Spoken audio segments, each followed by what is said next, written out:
Right now, it is my pleasure to introduce someone who's here at the Coliseum for the first time. He had a very big night on Sunday. If you are a fan of Bethesda, he announced, I'm trying to count how many games it was, but it was multiple games and projects. One of our industry's greatest creators, a man who needs no introduction. You know his games and certainly his work on the Elder Scrolls, Fallout, and some new franchises coming soon. Ladies and gentlemen, please welcome from Bethesda Game Studios, Todd Howard.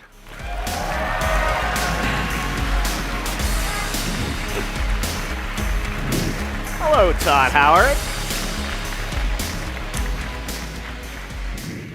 And also joining us alongside Todd is a man who's spent a lot of time with you and the team. Noclip is an incredible property online. You've probably heard about some of the videos that they've made. They put out a video last week about the history of Bethesda Game Studios, and you're about to see the world premiere of the making of Fallout 76. This is an incredible story. A game journalist who went off on his own, started a Patreon, and many of you probably in this room have helped support his career making documentaries about games. He has an incredible library of films that you can see on YouTube. But right now, let's bring out Danny O'Dwyer. Danny? Thanks, buddy. Man, good to see you. Thank you. Good to see you. So as the panel title suggests, we are going to see the first look at the making of Fallout 76. So I don't know what's in it. I haven't even seen it yet because it's so secret. So I may ask questions that will be answered in the documentary anyways. But maybe we should just start out, Todd, with talking about what you announced on Sunday night, Fallout 76. You know, we had an interview on YouTube yesterday, and when you talked about the game, people had so many questions because it's a new leap for the team to jump into this sort of online world. And, you know, I'm sure it's something that actually, one thing I was going to ask you, I didn't ask on YouTube, is one point there was talk that this might have been like prototyped as multiplayer for Fallout 4. Was there any truth to that? There is some truth to that. I would say that multiplayer is always the number one requested feature we get. Yeah. Everybody asks us about it. And maybe we were always a little bit scared or felt it would distract from what we wanted to do with single player. But we like that, look, we're creators, we talk about games and all kinds of games, and around the office we would talk about, well, if we did it, what would we do? Yeah. And this was during Fallout 4, and then we could do it open world, a little bit of survival, but if everybody was real, do some cool gameplay systems and let them collide, it would be perfect for Fallout, but, you know, similar to what we do, but different in a lot of ways. And then we're like, oh, that sounds awesome. And then we went, keep working on Fallout 4. But you couldn't kind of shake it. So did you actually ever prototype it? Not in the way that you would prototype, because the engine didn't do multiplayer. Right. So it was more conversations and things like that. And then when the Battlecry guys became free in Austin, that are now Bethesda Game Studios Austin, they became free. I definitely went, I think I might have something for you guys to look at. Okay. So they started on the networking before we finished Fallout 4. So they started, and then we're like, like a lot of projects, they start kind of small. Yeah. We'll try things, and then you see something stick, and it's like, we just have to make this. And it got bigger and bigger as we started working on it, and now it's our biggest project we've ever done. Yeah, no, and truly epic in scale. Coming this November, you talked a lot about it on Sunday. Danny, for you, you've made some great documentaries on some great studios. You conveniently moved to the East Coast. I was 30 minutes from their offices. I was going to say, when that happened last year, I'm like, I'm sure he's got to do something with Bethesda. But how did this collaboration come to pass? Did you pitch it to Todd and the team, or? I mean, we had a relationship with Bethesda because the second documentary we did was on Doom 2016. Yep. Obviously, that was it. BGS being the local studio, obviously, I would have loved to have done it, but I'm not actually sure. Todd can probably answer that a little bit more of what happened internally. But I got an email pretty early this year saying there's something you don't know about that we're announcing at 83. Would you like to come in and see if you'd be interested in doing a doc on it? I mean, they could have done an Alexa version of Skyrim, for instance, and I would have come and done a documentary. Which you can actually try. I turned up. We had our first meeting months and months and months ago. They showed me an internal pitch they had done, and I was like, oh yeah, we can totally do something. You might be into that. Yeah, maybe, yeah. I heard that you watched some of our docs, though. Yeah, the Doom one was awesome. So that was obviously inside our company, and I've been a fan of Danny's stuff for a long time back when he was at GameSpot, and he always treated our franchise and other games with a lot of respect. He wasn't doing it, I'll give you a little, doing it for clickbait or titles, or he's very thoughtful and wanted to appreciate the creation of games and the creators. And so I liked that filter. So I started watching all of his docs, and the Doom one was, because I know those guys, I really, really loved it. I loved the Witcher series one that you did. And it kind of came up. PR people are always hitting me up to do interviews and documentaries and all these things, and we turned down pretty much all of them. Yeah. And it came up, and they said, "Well, would you consider Danny, the Noclip?" And I was like, "I would. I think that if we're going to do it, he's somebody I really respect. I would, I think the whole studio would go for that. So that's how it happened." That's awesome. Now, one thing that I know from writing a lot of longer stories about game developers over the years is, when you go into a studio and you tell a documentary or a making of, there's always the challenge of sort of how honest or open you are. We see a lot of these sort of press documentaries that sometimes comes out that feel very sort of neutered and nuanced with the messaging. How open were you guys willing to be about the making of Fallout 76? There are obviously high points of projects and low points of projects. What did you want to accomplish with this in terms of creating this piece? Well, first I wanted to get a lot of the team members on there. I think you interviewed 12, 14 people. 12 in total, yeah. From every sort of range in the company as well. Different, folks at different parts of the development cycle. It's I get a lot of FaceTime, which is nice, but look, the whole team does it, and I thought it was a good opportunity to have a lot of people speak about it, and they asked me, "What do you want me to say?" And I said, "Say whatever you want, just be yourself. This is what this is about." We have nothing to really spin. And there were the newer projects, they've been announced. Right. That was the one where, can I talk about Starfield and Elder Scrolls 6? No. Don't talk about that. But you can talk about 76 and these other things that are coming out this year. Yeah. Now, this obviously, you did the documentary last week, which you should watch, the whole 90 minutes on... That's a real good idea, is put out a 90-minute documentary a couple of days before E3 starts. I was going to say, I haven't watched it, but I definitely will watch it. You're doing this making of Fallout 76. Will this continue? Could we expect more on BGS, or what's sort of the plan, or it's just these two right now? First of all, we've filmed, like Todd said, 12 different interviews. Most of them were, Wow. an hour and a half long, probably. There's actually loads we did not get into this. We had a fantastic arc all about the Blades, which was announced, and Fallout Shelter, and sort of the BGS Montreal team that worked on that. Yeah. Could not get it into this one, so we're actually going to do a separate doc on that. It's going to be in the next few weeks. So we actually have a bunch of really cool stuff from this project.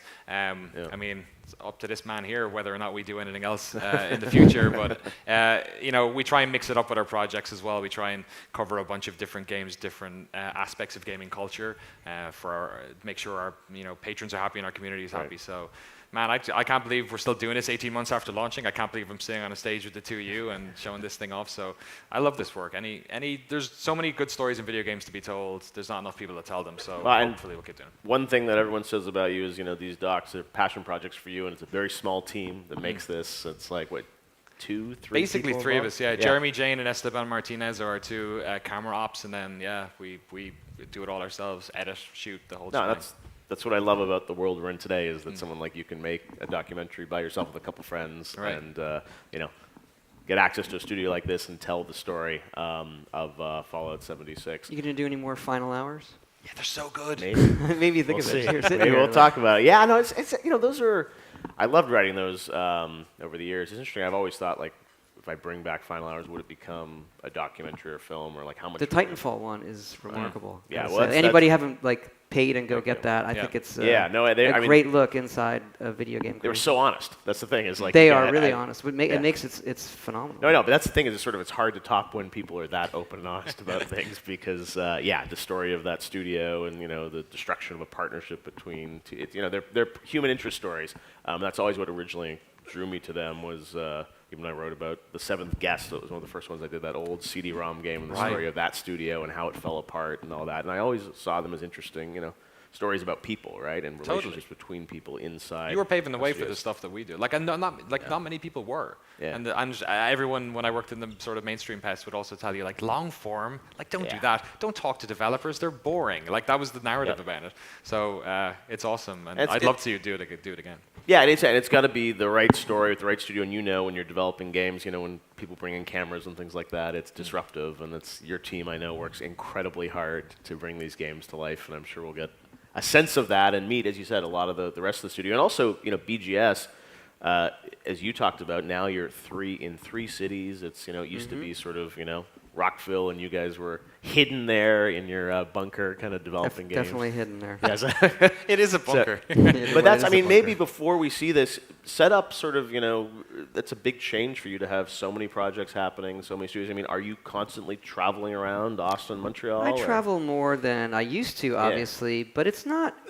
It kind of happens slowly. I think I went through a period maybe last year where it had kind of hit a point where it was a bit too much, where I had to change how I did some things. But we've kind of always overlapped projects. We're just doing it a bit more now. We had to overlap the mobile team, and most of the mobile development's in Montreal, but there's some in Rockville, and then in Austin, those guys are really the online experts. Yeah. Chris and Doug go back to like Ultima Online, the original, like great game. Star Wars Galaxies, these kind of systemic things that I really like. And so it's, Rockville works on everything. A lot of people in Rockville are on 76 right now, like the bulk of people. And so it's invigorating, though, to have more things to work on. As you get older, you sort of count down, like, well, how many games am I going to get to make? What do I want to make? Like, F it, I'll just do them all. But part of it is, I'm sure you have this internal struggle between being a creator and managing as well, because you have more projects. It's like, how do you divide your time? It used to be you could stay laser focused on kind of one thing. How do you balance that? I would say I'm extremely lucky in that a lot of the people I've worked with, the average tenure in Rockville is over 10 years, average. Yeah. So the amount that I have to manage people it's minute. Okay. Because they know what they're doing. We've all been through it several times. And so I think the one thing we had to get better at, we struggled with, was communications between, on a project where we have one studio in Canada, one studio in Texas, and us. And it took us a while to feel our way through those growing pains. But once we got through that and we're solving problems faster, that's where the game really started being Fallout 76, until we really got through that. And so now it's great. Yeah. Everybody's kicking, and we've got a lot of good things happening. Well, we can't wait to see it. It's about 40 minutes, so we should probably get to it soon here. Danny, anything you want to sort of tell us to set this up? Sure. The sort of three main questions we had when we went into this was we wanted to know the story of the development, which Todd touched on a bit already. We wanted to really explore the world of West Virginia and what that meant in terms of the lore and how that feeds into it. And then thirdly, we wanted to dive into gameplay. Any sort of the game that they're making is so... I'm so fascinated by the emergence of that world. Yeah. And obviously when that happens, you show the game and then there's millions of questions. So we tried to answer sort of as many gameplay questions as we could. Awesome. All right. Well, I haven't seen it yet. It sounds like Todd is actually going to see the final version for the first time. I saw a very early rough cut. Can I leave the stage? This is all right. So, I feel like I'm showing my homework. Bring out the popcorn. I know. I feel it's like I'm going to show a demo, but like I hope this is good.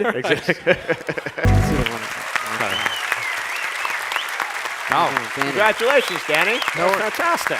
It's a great piece. Congratulations to Bethesda for letting us do it and making some cool games that people care about. I was actually, when I came out here, I was like, wow, this is an amazing crowd. I had no idea all of these people were up here.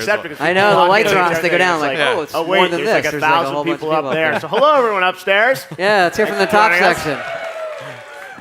So that was a really, I think, insightful look at the process, even seeing, new parts of gameplay and everything in the game, because, we should let everyone know, Fallout 76, they're not going to be able to play at E3, right? They're not. I'm looking at all this footage, Danny, like taking out people's monitors. Like, that looks like crap. Oh, my God. That stuff is not all done. Teasing us, but yeah, that's why I saw more of the game. I saw the stuff from the new stuff looks good. Hey, if we do it again, then we'll make sure I'll give you better footage. Sends us a bunch of footage. Yeah. But this is, I think, as you said in the piece, I mean, it's it's a bold, ambitious idea, and I think, as you mentioned on Sunday, all the fans here are going to get a chance to help shape this with you even before November, right? Because you're going to do a beta and then bring. Yeah, I people think in. with this kind of game, you have to. Even the people who have done it over and over again, who are really good at it, that still is good for them. We know we're going to need everybody's help. Yeah. And to the point in there, we've built a really good service and platform where, what the game is a year from now is, our anticipation is different than what we ship. Well, it's going to be something I think we're all looking forward to checking out, and it's nice to hear you talk a little about Starfield a little bit more. For everyone here, I think we were somewhat surprised that you guys were willing to go there and sort of share a little bit on that. Tell everyone here, I mean, that philosophy, that choice was always very deliberate. We went back and forth. That wasn't like a home run. Like, obviously, we'll announce these things. We thought a lot about it, and we felt that I kind of acknowledge it there that a lot of our fans knew, and a lot of them were here. Right. And it's better to just acknowledge it, particularly when we're coming in and announcing a Fallout game and an Elder Scrolls game on mobile that aren't traditionally what our fans would say. Yeah. They immediately say yes. So we need to be able to say to everybody, hey, we're going to try some new things. Yeah. We were also going to do things that you would traditionally love from us because we love those too. Yep. And we also want to find those things that, the things that we really like about games to make those shine through in new ways, both on mobile and in an online environment, kind of in a unique way. That's true, and I think it is comforting to know that, hey, Fallout 76 you're doing more multiplayer focused, but you said in the piece Starfield, like that's a single player experience. Yeah, absolutely. Focusing on that. And, one other thing I'm sure you worry about is when you start talking about things, then, if they're early in development, they might change, right? And you were talking about final hours when, write like the story of Portal 2 or something, like the games drastically change. Has Starfield already gone through some of those changes? Like, do you know what these games are yet, or how much do you think they're going to evolve? I don't know if it's a trick question. I'm good at those. No, I said, but it's not to give away when it's coming out or anything, but yeah, I didn't mean to interrupt. But I would say this: like us being able to announce Starfield and say this is what it's like. We're also at a point where there's parts of the game we can play that we say this is the game, and we feel really confident about it. So even though we're not saying a lot right now, the stuff we have, God, I'll say too much. We feel really good about. Like, this is really fresh, but still us. Right, you got the tone. And you said, I'm sure there are moments of gameplay because this is the idea that sounds like it's been in your head for quite a while about the experience you wanted to have people play. But yeah, we finding the gameplay to manifest that. And we weren't finding it anywhere else. So it's not just gameplay. It's when you build the new IP, there's a million things that you go into. Whereas when we do a Fallout and an Elder Scrolls, we are taking those franchises and what everybody loves about them, we love about them, putting them through a new filter. Yeah. Like, you cannot imagine how much time we spend on a Vault Suit. Yeah. Or the Pip-Boy. Like, the Vault Suit in 76, like, we have spent so much time just on the suit. Yeah. Like, is it like Fallout 3's? Is it like the one in Fallout 4? Is that a skinnier one? That's in Fallout 1? No, that's the cryo one. This one's looser. This is like a gas station thing. This is this. How does the thread work? Like, all of those things we're putting through a filter, and we're very, very specific about the details. So when you go into a new IP, that is a whole other world that is very different, but like super exciting. So is that like is it a story that you want to tell, or it's an experience you want to have? Like, what filter do you put sort of a new IP through when you say it? It starts with it. I think a lot of people, it's tone. Okay. What does it feel like? I'm going to stop talking now. It's all right. We're out of time. Look at that. All right. Well, ladies and gentlemen, Todd Howard, Danny O'Dwyer. We can't wait to check out Fallout 76. Congratulations, Danny. That was awesome.